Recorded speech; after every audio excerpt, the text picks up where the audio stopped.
Hi అండి, welcome to Annapurni talks. ఇవాళ recipe వచ్చేసి మిల్ మేకర్ అలానే పొటాటో పనస గింజలతో ఎమ్మి ఎమ్మి కర్రీ అండి. ఇది ఏంట్లోకైనా బాగుంటుంది, రైస్లోకైనా బగారన్నంలోకైనా అద్దరిపోతుంది అనమాట. పెళ్ళిళ్ళ స్టైల్లో చేశాను. అలానే ఇప్పుడు ఏం కావాలో చూద్దాము. కొంచెం మిల్ మేకర్ తీసుకున్నానండి, చిన్న మిల్ మేకర్ తీసుకొని అవి కొంచెం వాటర్ వేసి నానపెట్టాను. ఒక 5 నిమిషాలు చాలు, ఎక్కువసేపు నానపెట్టకూడదు, ఇవి చిన్నవి కాబట్టి. అలానే 2 పొటాటో తీసుకున్నాను, 2 పచ్చిమిర్చి తీసుకున్నాను, ఒక ఆనియన్ తీసుకున్నాను. పచ్చిమిర్చి అయితే ఇలా కట్ చేసేసుకోవాలి, అలానే ఆనియన్ వచ్చేసి ఇలా పొడుగా కట్ చేసుకోవాలి, సన్నగా కట్ చేసుకొని పక్కన పెట్టుకోవాలి. ఇలా కట్ చేసుకుంటే ఏంటంటే ఈ కర్రీకి బాగా గ్రేవీ లాగా కావాలి కాబట్టి గ్రేవీ వస్తుందన్నమాట ఇలా కట్ చేసుకుంటే. ఈ పొటాటోని తీసుకొని ఒక పొటాటోని 4 పీసెస్ లాగా కట్ చేశాను. ఇలా కట్ చేసుకుంటే కర్రీ చాలా బాగుంటుందన్నమాట. మనకి ఎక్కడైనా పెళ్ళిళ్ళలో తిన్నా ఆ ఫీలింగ్ వస్తుంది.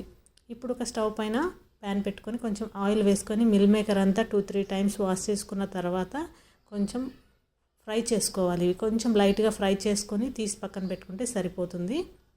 డైరెక్ట్ వేస్తే ఏంటంటే అంత టేస్ట్ అనిపించవు.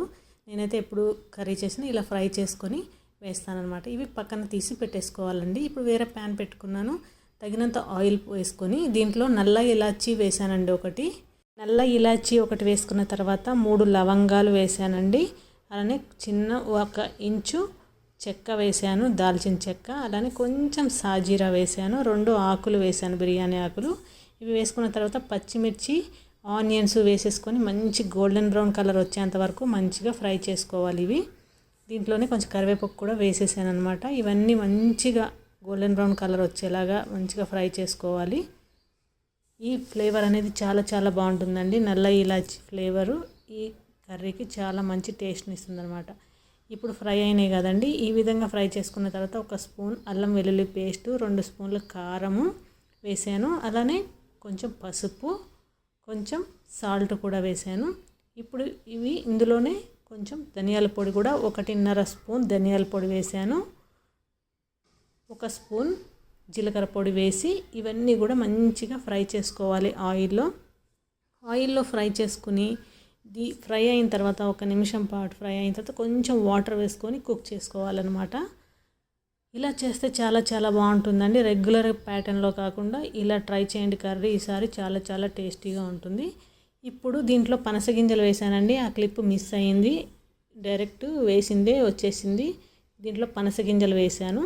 పనస గింజలు వేసిన తర్వాత ఈ పొటాటో వేసేసానండి. పెద్ద పెద్ద పీసెస్ బాయిల్ అవ్వవు పనస గింజలు అవి అంటే మీరు కుక్కర్లో కూడా 1 విజిల్ పెట్టుకొని పెట్టేసుకోవచ్చు. నేనైతే డైరెక్ట్గానే వండేస్తున్నాను, బాయిల్ అయిపోతాయి ఇవి. ఇప్పుడు మంచిగా కుక్ చేసుకోవాలన్నమాట. ఈ ఆయిల్లో మసాలా అంతా కూడా వీటికి పట్టే విధంగా మంచిగా ఒక 5 నిమిషాలైనా సరే ఇలా మంచిగా కుక్ చేసుకుంటే టేస్ట్ బాగుంటుంది. ఇప్పుడు మిల్ మేకర్ ఏదైతే మనం ఫ్రై చేసుకున్నామో అది కూడా వేసేసుకొని మంచిగా ఫ్రై చేసుకోవాలన్నమాట ఇంకొక 2 నిమిషాలు మిల్ మేకర్ వేసిన తర్వాత. ఎందుకంటే మిల్ మేకర్లో ఎటువంటి టేస్ట్ ఉండదు కాబట్టి మంచిగా ఈ స్పైసెస్ అన్నీ పట్టుకుంటాయి ఇలా ఫ్రై చేసుకుంటే. ఇలా ఫ్రై చేసుకున్న తర్వాత మనం దీంట్లో సాల్ట్ ఇంకా పడుతుందండి, సాల్ట్ వేసాను. అలానే కొంచెం 1/2 టీ స్పూన్ గరం మసాలా వేసాను, 1/2 టీ స్పూన్ చాట్ మసాలా వేసాను. ఖచ్చితంగా చాట్ మసాలా వేసుకుంటే డిఫరెంట్ టేస్ట్ ఉంటుంది, చాలా చాలా అద్దరిపోతుంది అనమాట. ఇలా ట్రై చేయండి ఈసారి. ఇవన్నీ వేసుకున్న తర్వాత మంచిగా కలుపుకోవాలి.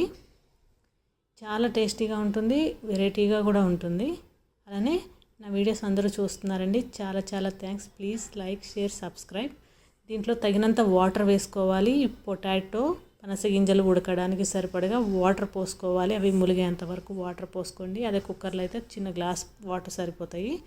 నేను ప్యాన్లో కాబట్టి ఎక్కువ వాటర్ వేసాను. ఇలా వాటర్ వేసుకొని మంచిగా కలుపుకొని అరేంజ్ చేసేసుకొని మంచిగా మూత పెట్టేసుకొని ఒక 10 నిమిషాలు సిమ్లో పెట్టేసి వదిలేయాలి. 10 మినిట్స్ తర్వాత మూత తీసి చూస్తే మనకంతా కూడా బాయిల్ అయిపోయిందండి. ఇంకా